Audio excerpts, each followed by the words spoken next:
কেন আমরা হারছি আমার মাথায় ঢুকছে না।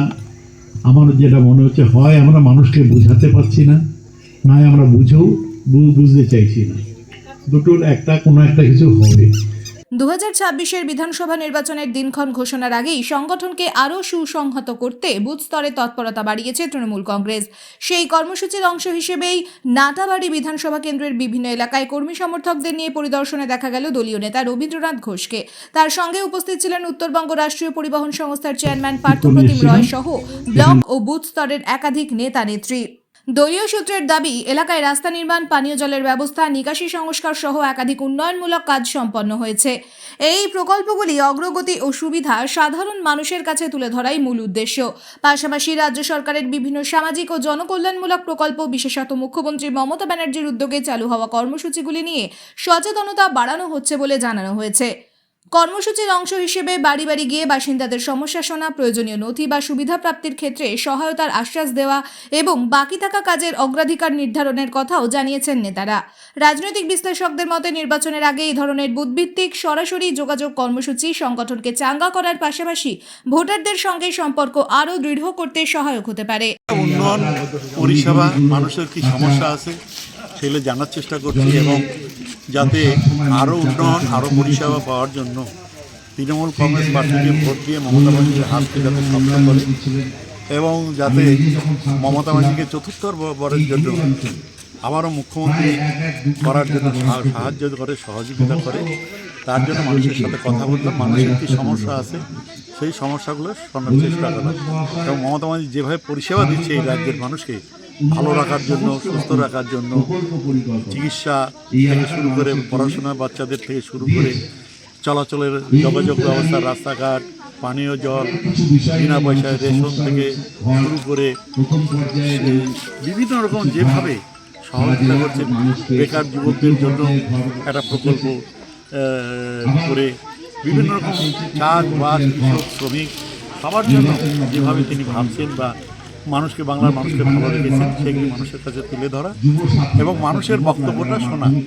বিজেপি যে 12 বছর হলো মানুষকে ধোঁকা দিচ্ছে, 12 বছরে 12 পয়সার কোনো জিনিস দেয়নি, উপরন্তু তারা যে সমস্ত প্রতিশ্রুতি দিয়েছিল প্রতিশ্রুতিও পালন করেনি।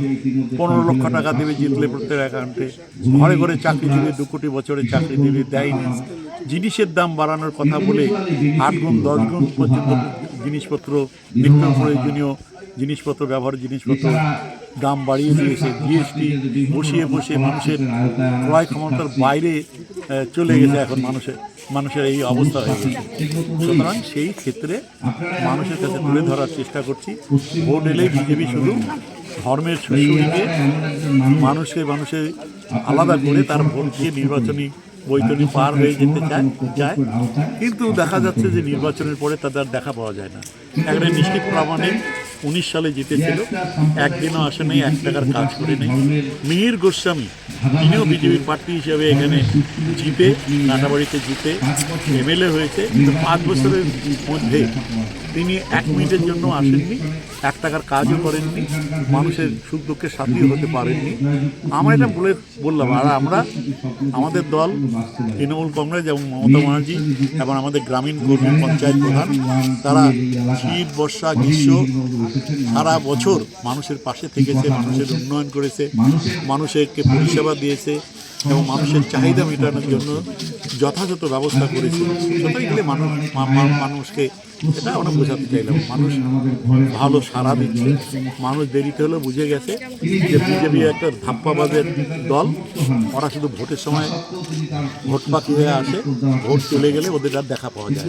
সুতরাং এবার বিজেপির বিসর্জন অনিবার্য। রাজ্যে 250-র বেশি ভোট সিট নিয়ে মমতা ব্যানার্জি 4র্থবারের জন্য আসবেন সরকারে, এটা নিশ্চিত। এবং বামপন্থীরাও আজকে বলতে শুরু করেছে এবং যে মমতা ব্যানার্জি আসল বামপন্থী, গরিবের নেত্রী এবং এতদিন যে সমালোচনা করা হয়েছিল সেটা ঠিক ছিল না, ভুল ছিল। চরম বামপন্থীরাও কিন্তু সেটা স্বীকার করে দলে যোগদান করা শুরু করেছে। আতিকুর রহমানের মতো লোক এবং আরও কিছু বামপন্থী, কট্টর বামপন্থী, তারাও তৃণমূল কংগ্রেসে যোগদান করার জন্য তারাও বসে রয়েছে। এমনকি অনন্ত মহারাজ, গ্রেটার কুচবিহারের নেতা, তিনিও মমতা ব্যানার্জির পাশে গিয়ে দাঁড়িয়েছেন যে উন্নয়নের, বাংলার উন্নয়নের জন্য, বাংলার মানুষকে আরও পরিষেবা দেওয়ার জন্য মমতা ব্যানার্জির পাশে দাঁড়িয়েছেন। এসআইআর নিয়ে যে হেনস্থা মানুষকে করেছে বিজেপি, এবং বিশেষ করে বাংলাদেশ থেকে আসা মানুষদের যেভাবে অত্যাচার করেছে, তাদের উপর সংখ্যালঘু মানুষের উপর যে অত্যাচার করেছে, তার বদলা কিন্তু ব্যালটের মাধ্যমে বাংলার মানুষ এবার নেমেছে 2026 বিধানসভা নির্বাচনে। সুতরাং আমরা নিশ্চিত হয়ে আছি যে মানুষের রায় এবার যথেষ্টভাবে তৃণমূল কংগ্রেসের পক্ষে থাকবে, এটাই। Bureau news ABN 24x7 Cooch Behar.